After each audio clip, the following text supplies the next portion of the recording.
ఇక Sircilla JNTU engineering విద్యార్థుల సమస్యల సుడిగుండంలో చిక్కుకున్నారు. జేఎన్టీయూ ఇంజనీరింగ్ విద్యార్థుల శాశ్వత భవన నిర్మాణంపై రేవంత్ సర్కార్ చర్యలు తీసుకోవడం లేదు. విద్యార్థుల సమస్యలను వెంటనే పరిష్కరించాలని BRS working president KTR Congress ప్రభుత్వాన్ని డిమాండ్ చేశారు.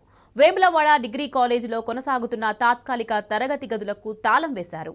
ఆ ఘటనకు సంబంధించి పత్రికల్లో వార్త రాగా కేటీఆర్ స్పందించారు. జేఎన్టీయూ వైస్ ఛాన్సలర్ కిషన్ కుమార్ రెడ్డి సాంకేతిక విద్యా కమిషనర్కు ఫోన్ చేసి మాట్లాడారు. శాశ్వత భవనాలకు అనుమతులు ఇచ్చి పనులు ప్రారంభించాలని కేటీఆర్ కోరారు. అప్పటి వరకు అగ్రహారం డిగ్రీ కాలేజీ అధికారులకు తగిన ఆదేశాలు ఇవ్వాలన్నారు. కాలేజీతో అవసరమైన ఒప్పందం చేసుకుని పెండింగ్లో ఉన్న అద్దె బకాయిలు చెల్లించేలా చూడాలన్నారు. కేటీఆర్ రంగంలోకి దిగడంతో టెక్నికల్ ఎడ్యుకేషన్ కమిషనర్ స్పందించారు. పెండింగ్ బకాయిలు చెల్లించడంతో పాటు విద్యార్థులకు ఇబ్బందులు లేకుండా చూస్తామని హామీనిచ్చారు.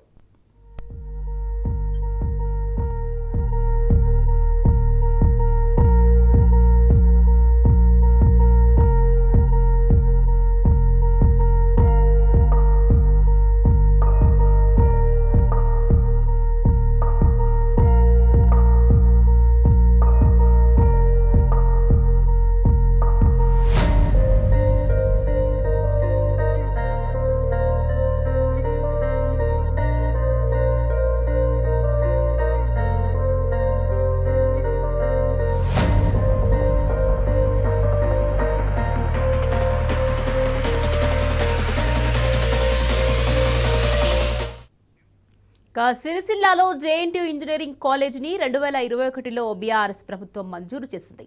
ఇందుకోసం 402 కోట్ల రూపాయల నిధులను కేటాయించింది.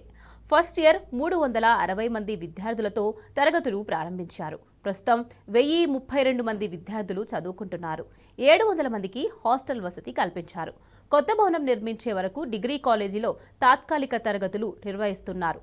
కాలేజీ కమిషనర్ నుంచి తాత్కాలిక వసతి పొడిగింపు ఉత్తర్వులు రాలేదు. దాంతో తరగతి గదులకు డిగ్రీ కాలేజీ ప్రిన్సిపల్ తాళం వేశారు. దీంతో విద్యార్థులు ఇబ్బంది పడుతున్నారు. ఇక విషయం తెలుసుకున్న కేటీఆర్ వీసీ సాంకేతిక విద్యా కమిషనర్తో మాట్లాడారు.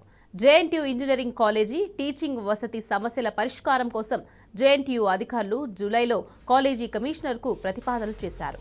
ఇప్పటి వరకు స్పందించలేదు. వెంటనే అనుమతులు ఇవ్వాలని, డిగ్రీ కాలేజీలో తరగతులు కొనసాగించేందుకు ప్రిన్సిపల్కు ఆదేశాలు ఇవ్వాలని కేటీఆర్ కోరారు.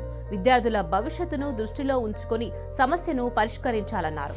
విద్యార్థుల కోసం 2023లో మండేపల్లిలో 20 ఎకరాల స్థలం కేటాయించామని కేటీఆర్ గుర్తు చేశారు. వందలాది మంది విద్యార్థుల భవిష్యత్తుతో ముడిపడి ఉన్న అంశమైనందున స్పందించాలని స్థానికులు డిమాండ్ చేశారు. విద్యార్థుల సమస్యలపై స్పందించి ఉన్నతాధికారులతో మాట్లాడిన కేటీఆర్కు విద్యార్థుల తల్లిదండ్రులు ధన్యవాదాలు తెలిపారు.